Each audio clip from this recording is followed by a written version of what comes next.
All right. Well, we've just finished another night of our cinema club. My name's Chris. Luis? And his name is Luis. Yeah.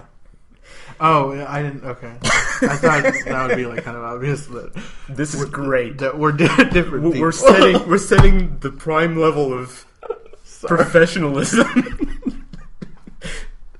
This is how the first episode should be. I mean, they know, right? Like the people. No, first of all, no one's listening to this. Yeah, right. I mean, Okay. So, Okay, so tonight we decided early on in our series that we were going to do Luis Bunuel, the great Spanish surrealist director. And so we watched two movies tonight, and they were basically his first and his last film. The first film was a short film, Un chien andalou, an Andalusian dog, which he means, really? Yeah, I didn't know. Okay. which he co-directed with Salvador Dali, and it doesn't have a dog in it. Yeah, I was gonna say like that revelation wasn't like, oh, now it makes sense to me. But Chris, tell us a little bit about this film. Well, to describe how this film starts off, it's a silent film. The DVD we watched, and it's easily, you can find it on YouTube and watch it, has an orchestral accompaniment. It was a silent film, but Buñuel would have been behind the screen playing Wagner records, basically. So they kind of they tried to sync it up to this DVD. So Wagner, silent film, starts out with a guy slicing a woman's eyeball open. And she's pretty willing. She doesn't. It looks like he's going to shave her. And it's a very vivid imagery of eyeballs being sliced open with a straight razor.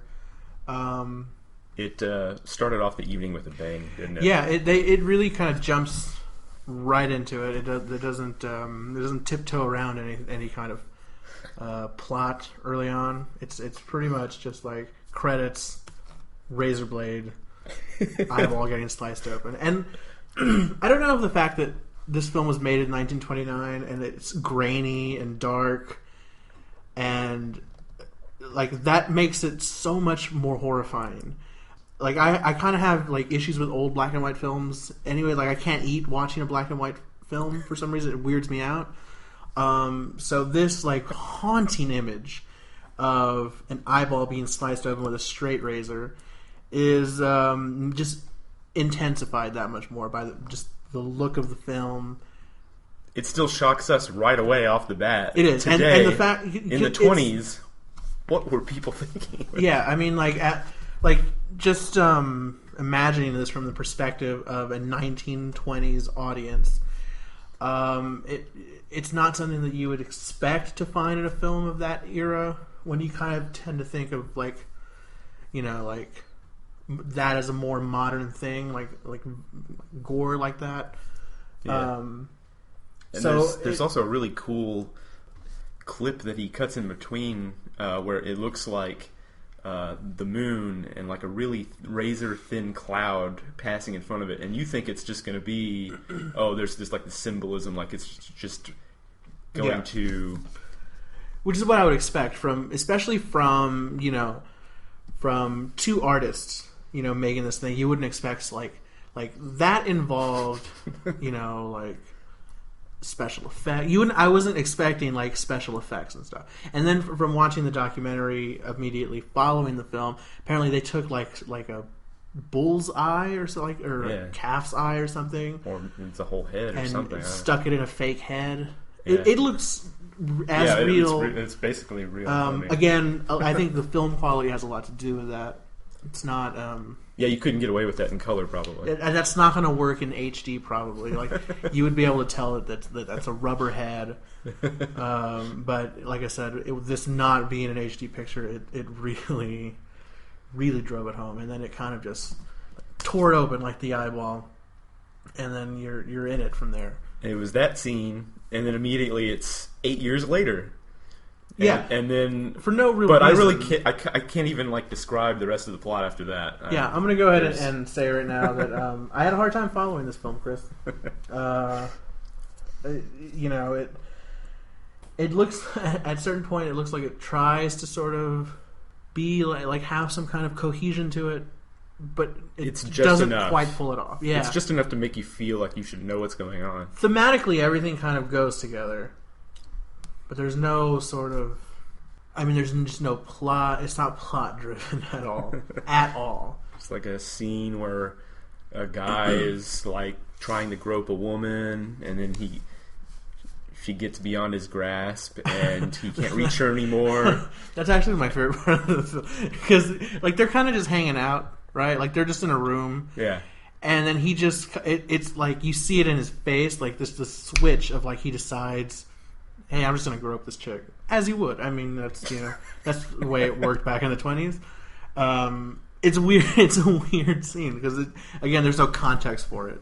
Like you're not like, this dude's kind of a, he seems like that type, but you don't know this character at all, right? If you can even call it a character, because it's literally just a dude on the screen.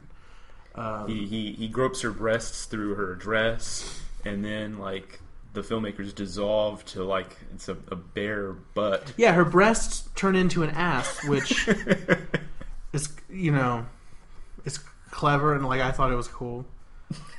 I've never seen that before. And again, 20s. Yeah, I mean, if anything, I'll call this film groundbreaking. That's for sure. Yeah.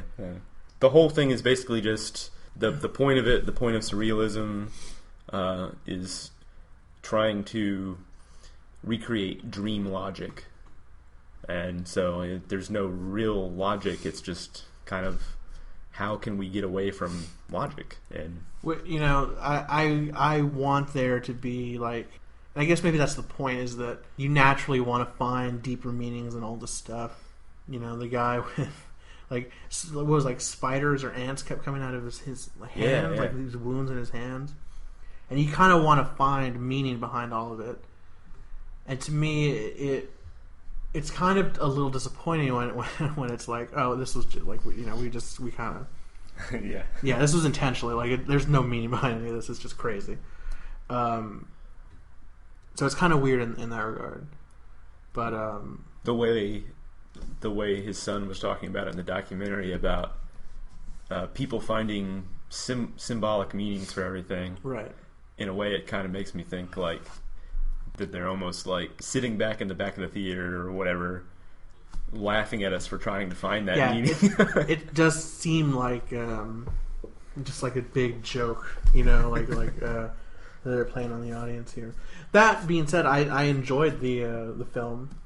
I guess I don't really know.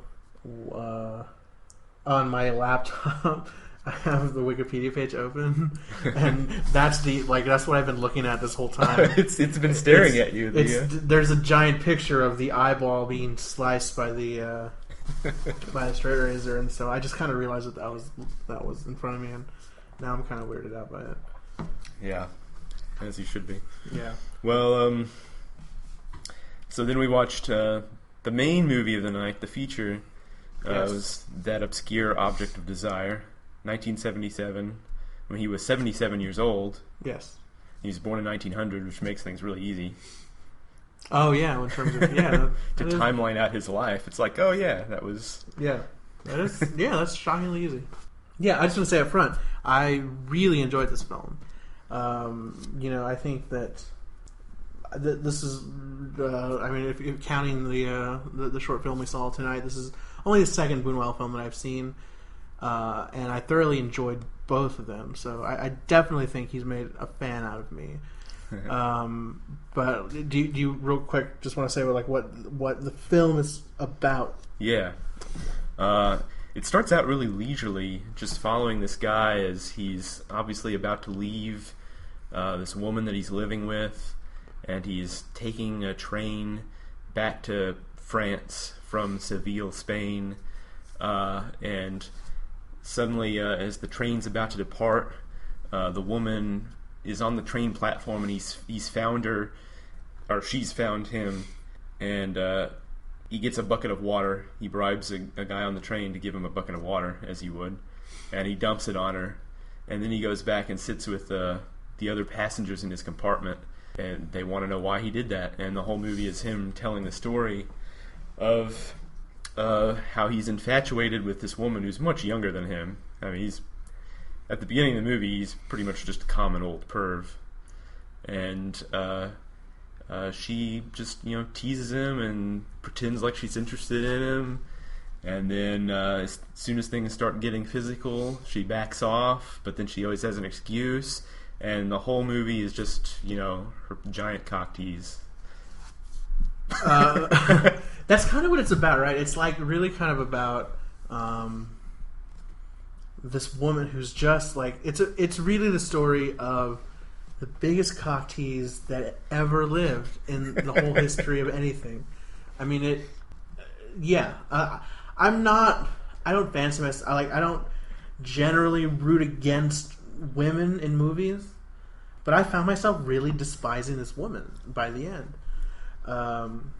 Real quick, I want to say that French films in like the 70s are just visually so interesting to watch. Like, apart from the story, like we watched Le Cercle Rouge, which is kind of around the same time period, and they're just interesting. Like that, like just Paris in the late 60s, early 70s is just the colors and the city. It just makes it just visually just instant production value. So the film was just visually interesting from the get-go. I think, they're the way that they place their camera is always so arresting. Yeah, and I really kind of feel like it just comes from like their like film background that we're like getting away from now with digital, where you plan stuff in advance, and they didn't plan stuff in advance. They went to these beautiful locations and then figured out where they needed to place the camera. Yeah, and just like it's like a different discipline. The cars and the way they dressed and just conducted themselves. Like the very first shot of this film, it kind of like you're on a kind of a busy street, and just the faces in the crowd as he's panning over, like you don't really see faces like that anymore. Just these old craggly faces with coats, and there's texture everywhere you look, and it's always just really fun to watch. Like regardless of before we get into the story, like it's just very fun to watch. That's what I found. But yeah, so that being said, I just kind of the story. This story kind of reminded me of Casino. It's kind of the same thing, apart from the bit about the gangsters. But the story of Ace and I can't remember what Sharon Stone's character's name was. It was kind of very similar. Like he was like constantly buying her things and like wanting to improve her life and genuinely cared for her, and she was younger than him. But she was just a trifling bitch who wanted to fuck around and like just kept fucking him over the whole movie. It was just kind of weird, like realizing that like it's very similar, like their stories. And yet I was kind of, even though I've seen this movie before, when I'm watching it, I'm trying to like piece it together. As I'm trying to think if there's another version of the movie where it's her side and it's him that's like, but then by the end it's just like, no, there's really no logic to her. It's not a real person. She's just a bitch, and so I think what's interesting about this movie is some of Buñuel's films are a lot more like everything you can only be taken as a metaphor. Like there's a movie called The Exterminating Angel, right, where like the setup for the movie is that all these people come over to this rich house. The wealthy neighbors all get together for dinner one evening, and then at the end of the dinner, they find that they can't leave the house. And it's not that the doors are locked or anything; it's that they physically can't make themselves go outside. Yeah. And then so there's like this whole allegory deriving from that simple. But this movie you can almost take as a literal plot, but do you think that you really should? I don't know. I think it could be metaphorical. It could be, so you have the main character is Don Mateo, who played by Fernando Rey. Who in preparation for this, I watched Viridiana, which is I was told and I've read that is is considered like Bunuel's masterpiece. Won the Palme d'Or in 1963, I think. I watched that in preparation for this. It has the same actor playing actually a very similar role in that film and this one. Just an old perv who wants a younger female, but the general like metaphorical thing on that film is Viridiana was this pure woman who is trying her best to stick to her convictions, but like society is just intervening, and it's just like there's all these other forces that are beyond her control that are constantly pulling her in various directions. And you could argue that Don Mateo is a similar character in that he has this romantic ideal of what love is, and this woman is clearly not that. But like because he believes this certain way, he's trying to make her fit into this certain archetype of what he wants, like his romance to be. Yeah, they have two actresses playing this female. That's kind of what I thought he was trying to say with the two actresses playing one role. I thought he was trying to say that like he was forcing her in his own mind. He was trying to make her fit into this certain type of woman and stuff. But it turned out that was all bullshit.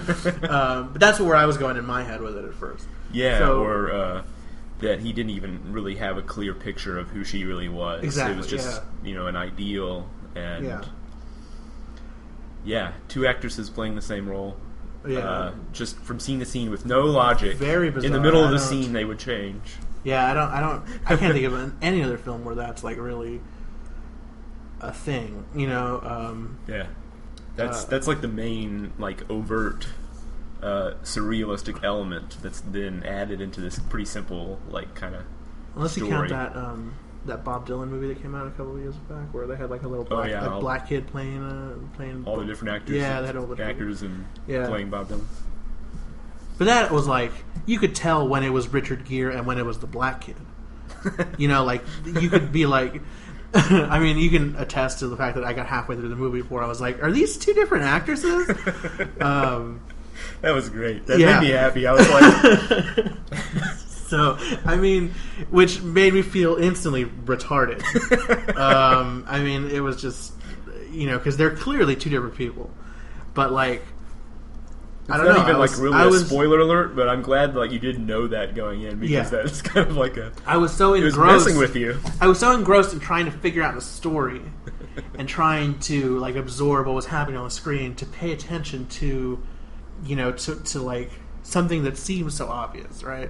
Yeah. That's one of the I wouldn't even call it a disadvantage of watching like a subtitled film in a language that you don't speak.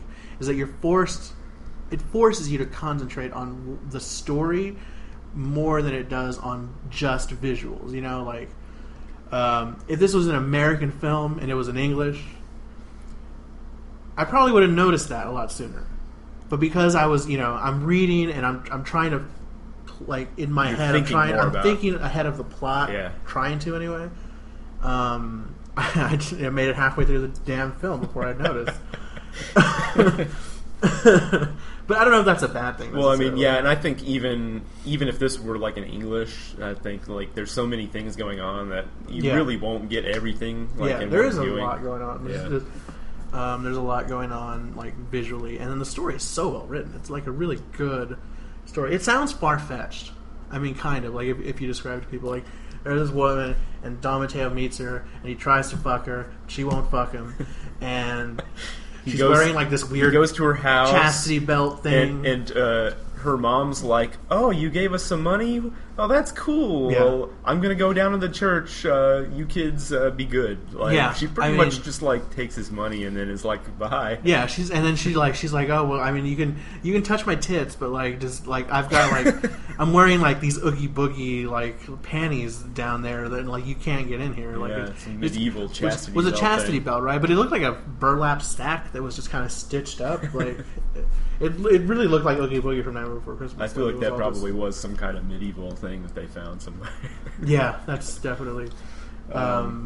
Did you notice there? Okay, there were a couple other things that he throws in, which I love watching this movie, especially after I haven't seen it for a while, because you just he's such a it's like a playful he's such a playful director. Yeah. Did you notice the like even early in the movie there's people carrying the sacks? Yeah. Oh yeah. There's just what sacks is the of deal things. with and, the like, sack? early in the movie.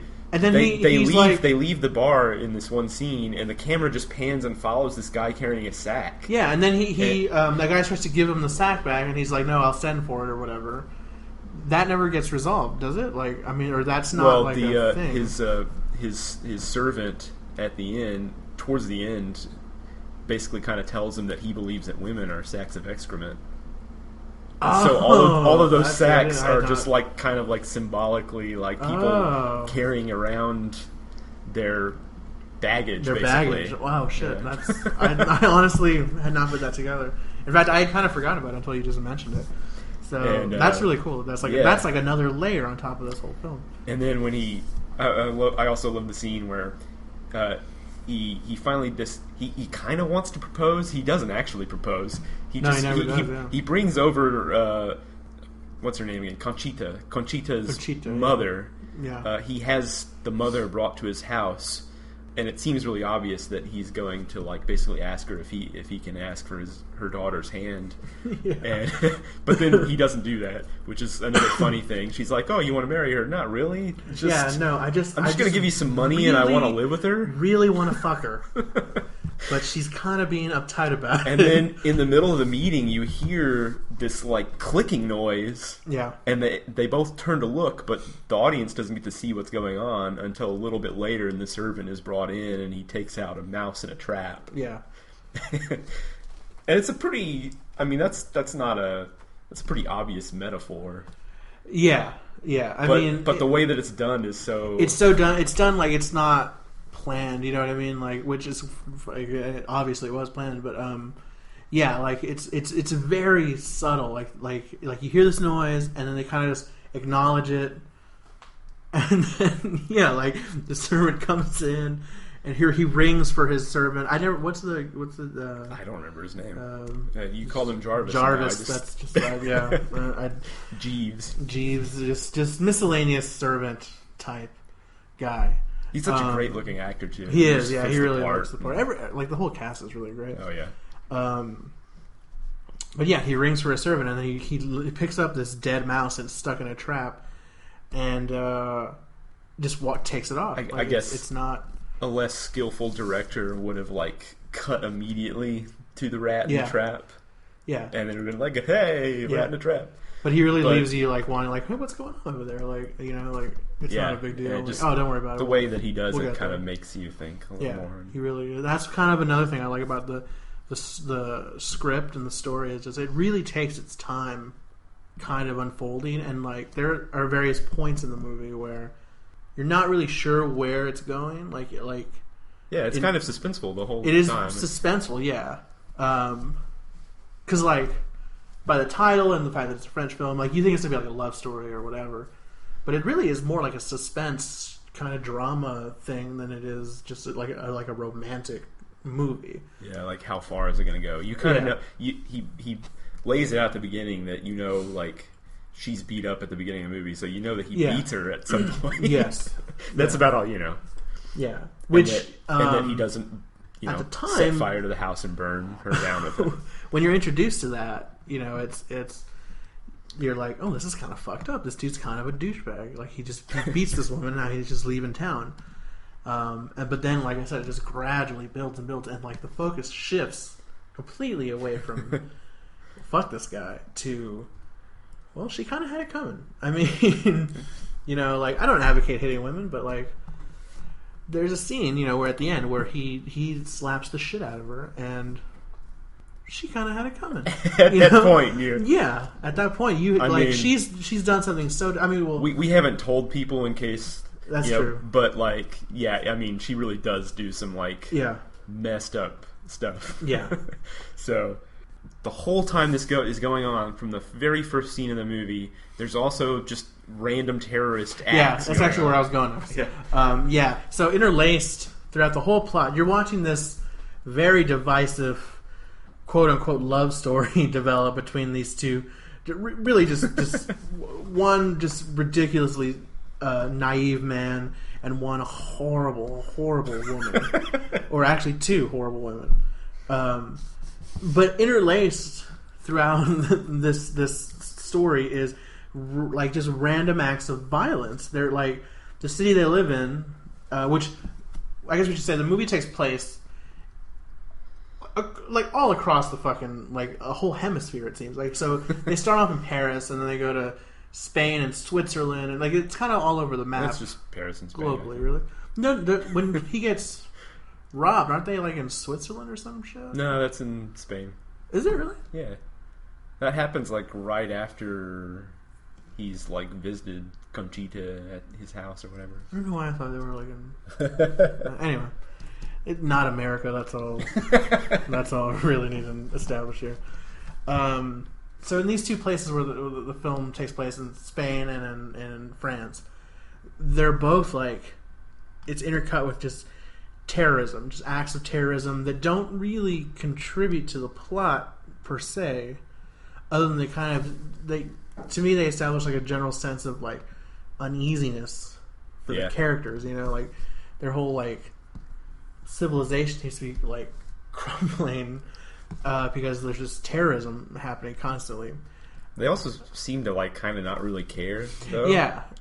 I mean, like literally, like there's a scene where like terrorists like kill a guy like literally in front of his like on the sidewalk in front of his house. And this is a wealthy man. Like he lives in a nice neighborhood. He's robbed multiple times. He's and he robbed just walks at away. least twice. Robbed and carjacked.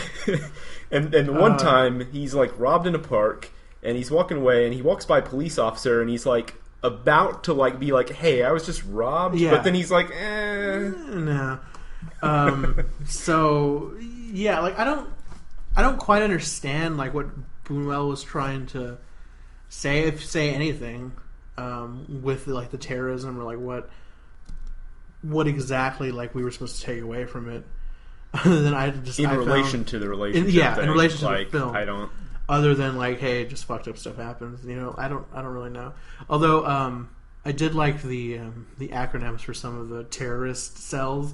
What was the one? Pop and Click, and then there was a something for Baby Jesus. Yeah, the Revolutionary Army of the Baby Jesus. Yeah, that's the main one.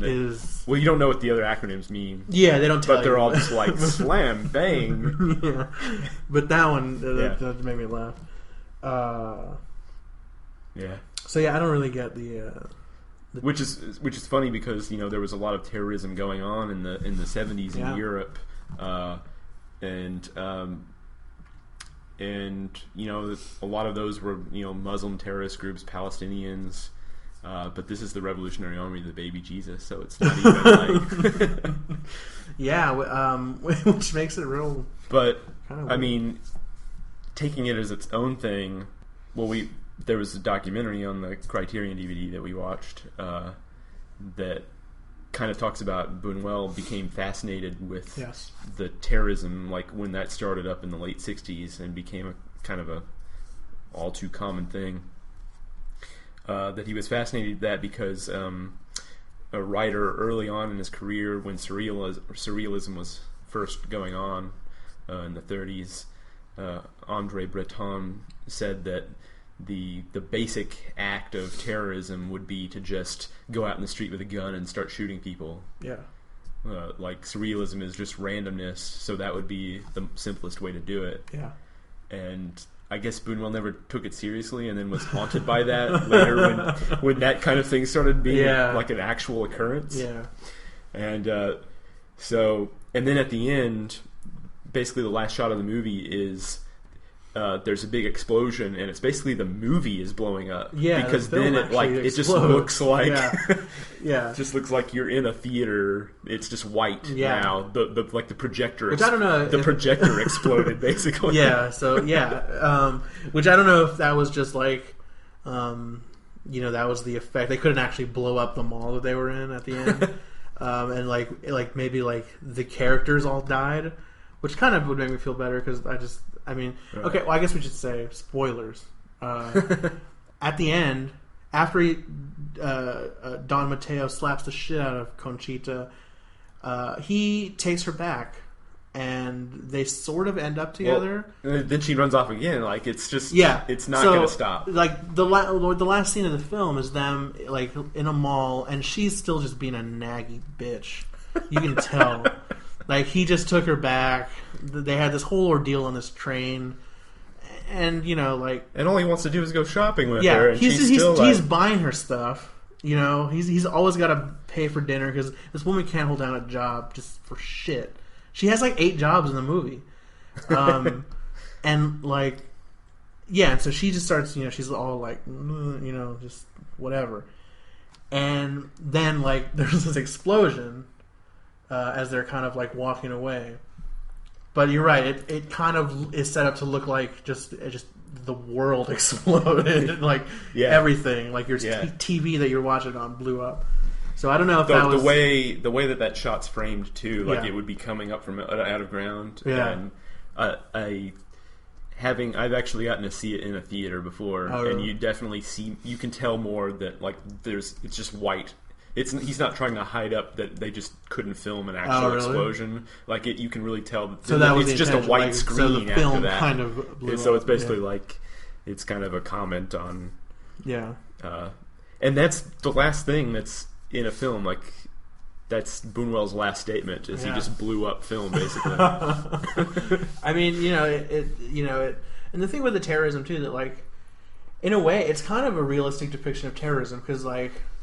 I mean, like after remember after like 9/11 because it's senseless and everybody can't make sense of it. But you kind of just live with it and you just go about your fucking life. I mean, because what else can you do really? Like, do you remember after 9/11 and like they had all like the terror alerts at yellow or red or whatever, and it's like, all right, so let's get dinner and I mean, like what? Like, what does that do?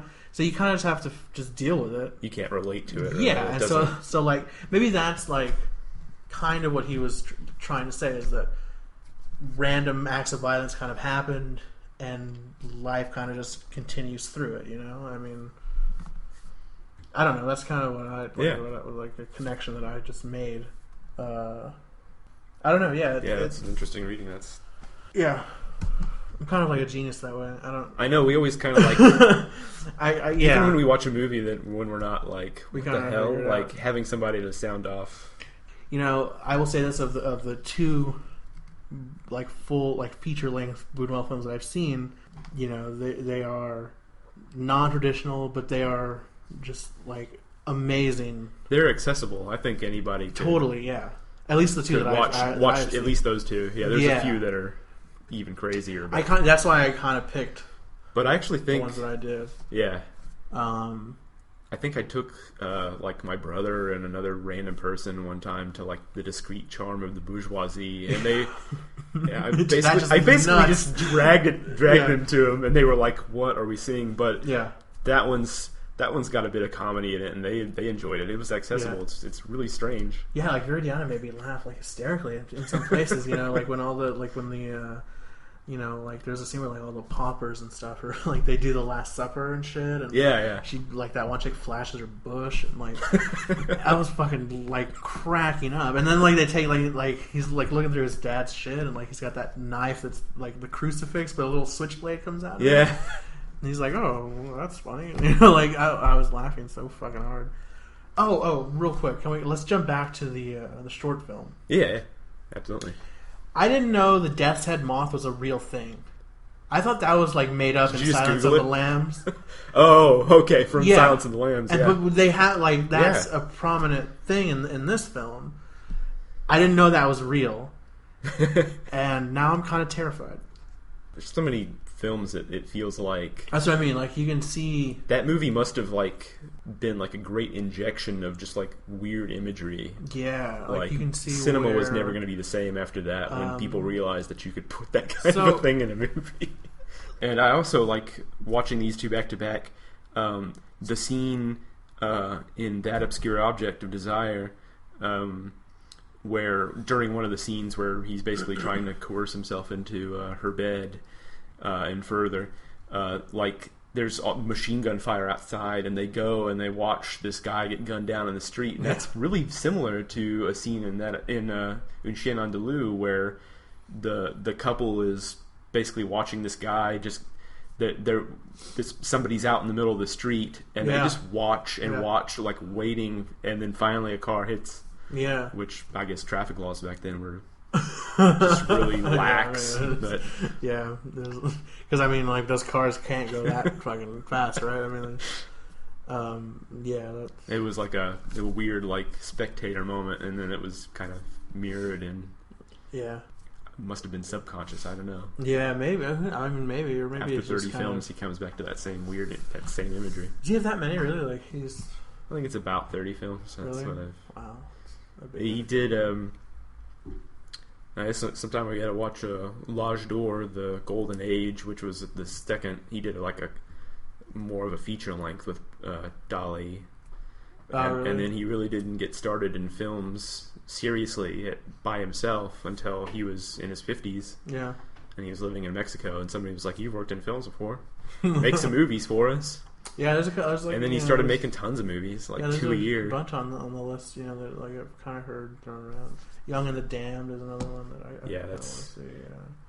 Yeah. That's a good one. That's of his first batch of Mexican films where he didn't have as much say over what kind of movie. They basically wanted to kind of copy Italian neorealism and just showing the plight of the working class. But The Young and the Damned is the one that stands out for everybody because that's where he starts putting surrealism back into the picture. Yeah, with some interesting imagery, and then it kept building. And I mean, it's hard to pick any one of his movies as being like a single masterpiece. It's he's got a whole run of them. Well, especially because, like, I mean, it seems like he's kind of crosses genres. It's not the same too. thing every time. He's not remaking the same movie, every single time. Some of them are predominantly anti-religious or anti-Catholic, especially because that's what his upbringing was, and he had a violent reaction to that apparently when he was a teenager. Some of them are probably more political, about class, right? Yeah, and this one was just more about a cultural, the cultural construct of relationships between men and women, and how there's always kind of like a transaction going on. Yeah, at least in the traditional situation where the women didn't do anything, Yeah, in a way, all traditional patriarchal marriages at that, in earlier history, it was the man basically paying to have the woman around by being the one, like the household existed because he provided for it. Yeah, he provided, and then like she did everything like in the household. Yeah. Especially like in like Mexican kind of culture like that. That's pretty like strongly. That's racist. I know, right? I know, right? But like thinking back, like growing up in like Hispanic households and shit. Not so much my parents, but like my grandma was constantly like. I don't think I've ever seen my grandmother eat. Like she's always like serving people. She just serves. Yeah, she serves, and just, you know what I mean. Like she's constantly just moving around. I've never actually seen her sit down and eat a meal.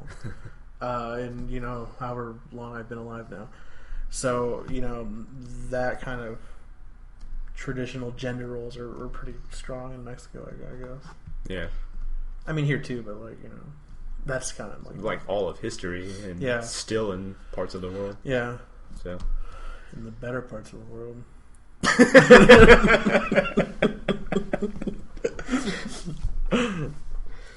And that's a wrap. No, I'm just kidding. You've come a long way, baby. Now we got to find out a way to have this podcast explode at the end. Oh yeah, just like maybe you put like a little sound effect. I'm gonna have a sound effect. Yeah, it just goes up. That would be so badass. That's how we should end it. Like every week, we're gonna end up like with like a whole like morning zoo kind of like thing, like where we have like fart sounds and shit. A soundboard. Yeah.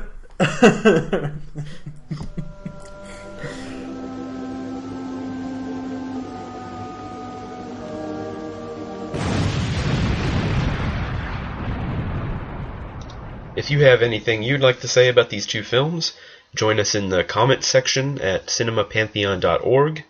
Next week we'll be talking about Michelangelo Antonioni's La Ventura, We invite you to watch it ahead of time with us.